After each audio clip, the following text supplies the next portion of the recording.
Today we're going for a spin in a top-selling car from the 1930s, the original Opel Kadett. The compact sedan was introduced in 1936 with a selling price of 2,100 Reichsmarks. That made it a mid-range vehicle in Germany, a rare breed at the time. Back then, Opel was growing and introducing new models in the hopes of attracting new groups of buyers, as classic car expert Christoph Bauer explains. He says that in the mid-1930s, Opel was riding a wave of success. In 1935, they became the first German manufacturer to build over 100,000 cars per year. That made Opel the largest maker of passenger cars in Europe.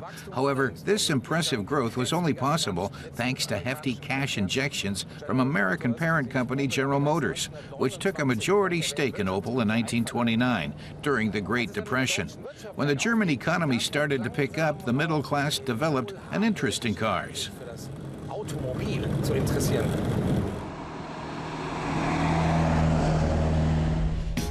During this time, Opel began using progressive American production methods like assembly lines and modular construction systems.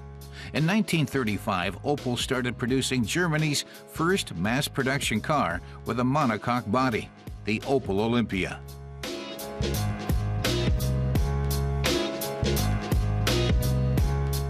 A slightly more compact version of the Olympia's body was used to create the Cadet.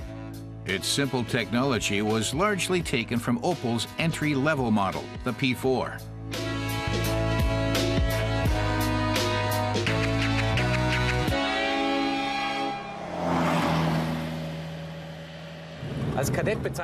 Christoph says a cadet is a military trainee who often hopes to become an officer, but is still far from reaching that goal, and he thinks that's an apt description of the Opel Kadett.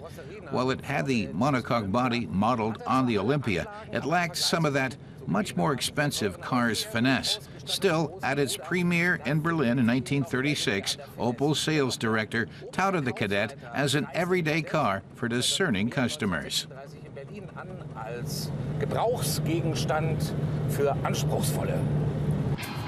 And the Kadett was a hit. Soon the compact model from Rüsselsheim had become the best-selling car in its class, and the quickest. Though it eked just 23 horsepower out of its 1.1-liter engine, it still left the competition in the dust, thanks to its low curb weight of just 757 kilos.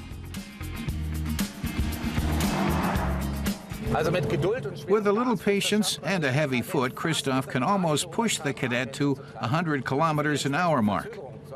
To stop it, the braking system features hydraulic drum brakes on all four wheels.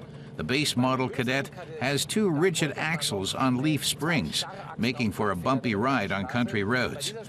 However, this special variant has an independent front suspension. It's tuned quite softly though, so when he rounds curves fast, the car really tilts.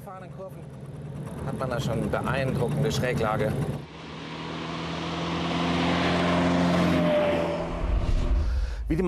Christoph says that like most 30s-era vehicles, the Opel Kadett has that streamlined shape and rounded aerodynamic design that was so popular at the time. Back then, integrated headlights were a real novelty. Before that, automakers had simply stuck lights onto the body. Opel's ad executives sang the praises of the car's design, saying, "The front end keeps the cabin airtight while driving, and its smooth, rounded shape makes it easy to clean." Good to know.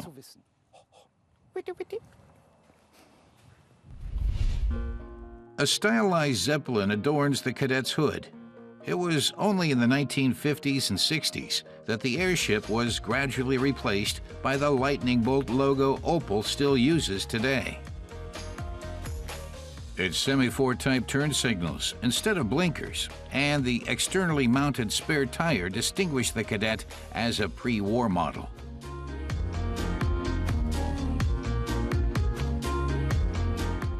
The interior is very Spartan, with just a few instruments and a lot of bakelite. Like other cars of its day, the trunk space is only accessible from the inside, not very practical. When it came to the engine, Opel employed low-cost, tried-and-true technology. Christoph says the engine is a pretty unspectacular cast iron model with a 1.1 liters of cubic capacity and 23 horsepower that had powered vehicles since 1931. What's innovative was the car's monocoque construction, in which the body, shell, and the undercarriage are melded to create a single unit. This construction method saved weights, making the car faster and more fuel efficient. It also reduced production costs while heightening safety because, along the way, Opel's engineers had invented the crumple zone.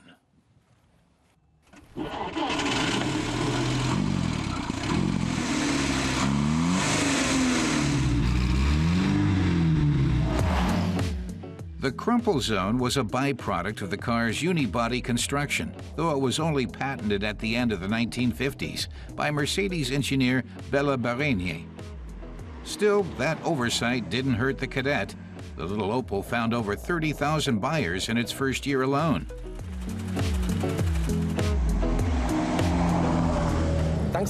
Christoph says its progressive technology soon made the Kadett the best-selling car in its class in Germany, with a market share of 59%. Ferdinand Porsche even used it as a comparison while developing the VW Beetle, Germany's first true people's car.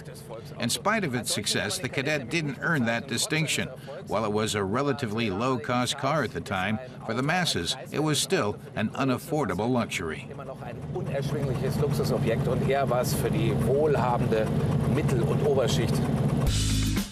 That's why over 30% of the production was sold abroad. Kadetts could be found on the roads in South Africa, Argentina, China, and New Zealand. After World War II broke out, production ceased. The last original model Kadett rolled off the assembly line in May 1940. Christoph tells us that while production of the Opel Olympia resumed in the post-war years, the Kadett wasn't resurrected. That's because as part of the war reparations, the entire production line in Rüsselsheim was confiscated and shipped off to Russia. There, the Kadett was reborn as the Moskowitz 400 and remained in production until 1959. Thanks to its innovative monocoque body, the Opel Kadett remained competitive for many years, which Christoph says qualifies it as a milestone in automotive history. More than 107,000 rolled off the assembly line in 4 years, making the Kadett Germany's best-selling compact car of the pre-war era. In 1962, the model was reintroduced with the snappy slogan, "OK, like Opel Kadett." OK wie Opel Kadett.